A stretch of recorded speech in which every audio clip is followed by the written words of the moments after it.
भारतीय उद्योजक आणि आदरणीय व्यक्तिमत्व यांचे अनेक किस्से प्रसिद्ध आहेत.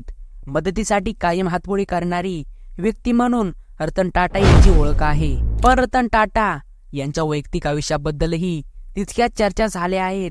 एवढी संपत्ती असूनही, एवढं यश मिळूनही रतन टाटांनी लग्न का नाही केलं?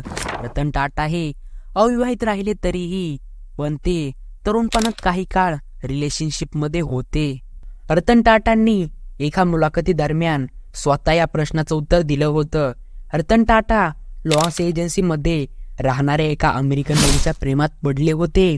त्यांनी तिला प्रामाणिकपणे एक वचन दिलं होतं की ते कधीच दुसऱ्या मुलीसोबत लग्न करणार नाहीत. एका दिवशी रतन टाटांना भारतातून फोन आला. त्यांची आजी आजारी असल्याचं त्यांना कळलं. त्यामुळे त्यांना तातडीने भारतात बोलवण्यात आलं. रतन टाटा त्या मुलीला म्हणतात, माझ्यासोबत चल.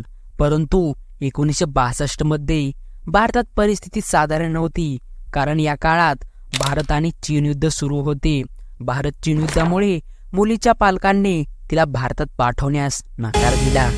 त्यावेळी रतन टाटा भारतातून परत आल्यानंतर तिच्याशी लग्न करणार असल्याचं त्यांना सांगितलं. नंतर भारतामध्ये त्यांच्या आजीचं निधन झालं. त्यानंतर रतन टाटा अमेरिकेत परत आले.